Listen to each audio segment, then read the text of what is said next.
Assalamualaikum warahmatullahi wabarakatuh. Perkenalkan, saya Iqmal Kabar Sepuluh dari kelas 12 IPA 2, nomor absen 15, izin mempresentasikan tentang surat lamaran pekerjaan dari definisinya, kebahasannya, sistematikanya, dan aspek pentingnya.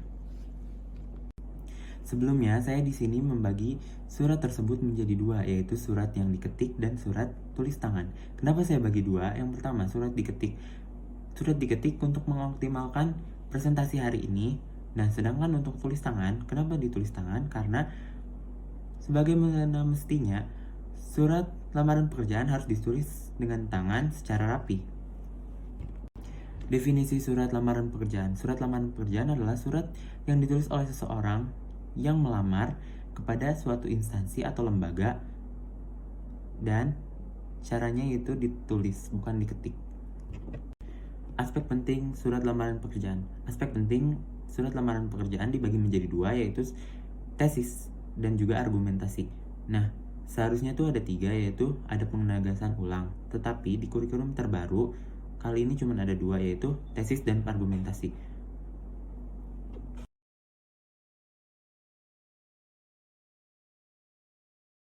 Bagian 1, tempat dan tanggal surat. Yang dimaksud dari tempat dan tanggal surat adalah tempat dan tanggal pembuatan surat tersebut. Nah, ditaruhnya itu di pojok kanan atas. Bagian 2 yaitu hal atau perihal. Yang dimaksud dengan hal atau perihal adalah judul atau tujuan surat. Bagian 3, lampiran. Lampiran adalah informasi berisi tentang berkas yang bersifat mempengaruhi.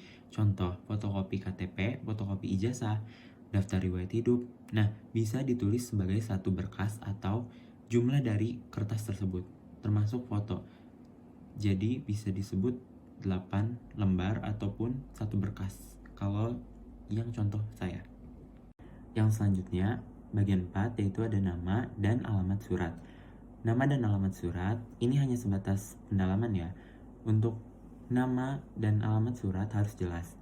Pertama, nama tempat. Nama tempat itu nggak boleh disingkat. Contoh seperti jalan. Jalan tuh nggak boleh disingkat menjadi JLN.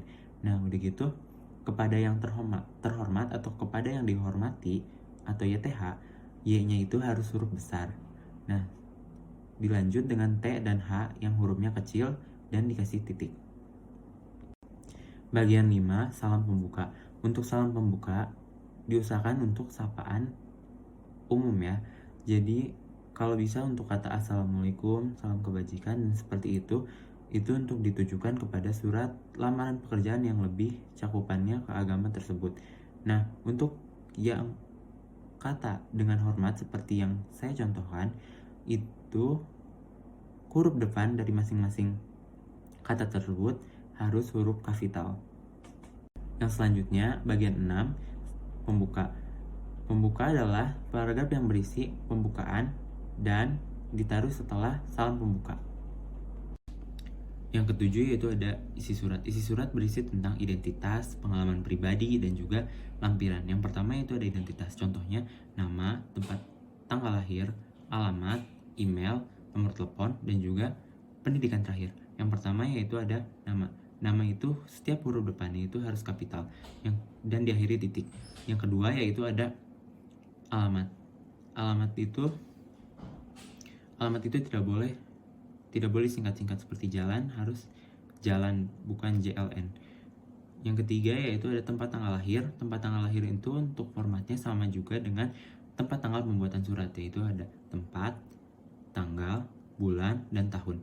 Yang selanjutnya yaitu ada nomor telepon dan juga email. Sebelumnya saya minta maaf kepada guru yang mengajar, saya mensensor untuk email dan juga nomor telepon saya karena takut adanya kejailan atau keonaran yang terjadi di sekitar saya. Dan untuk nomor telepon dan juga email bisa diisi sendiri aja jadinya. Nah, yang terakhir yaitu ada pendidikan terakhir. Pendidikan terakhir tuh contohnya S1, S2, S3, D3, D4. Nah, setiap huruf D atau S atau sarjana itu tuh harus huruf depannya saja. Misalkan S. Nah, udah gitu itu tuh harus huruf kapital. Udah gitu setiap angkanya itu harus huruf Romawi. Misalkan 1 jadi I, 2 jadi II, 4 jadi IV. Seperti itu. Selanjutnya yaitu ada pengalaman pribadi. Untuk pengalaman pribadi itu opsional. Jadi bebas untuk mengisi ataupun tidak. Jadi itu tuh terserah kita. Tapi kalau bisa diisi karena itu juga mempengaruhi.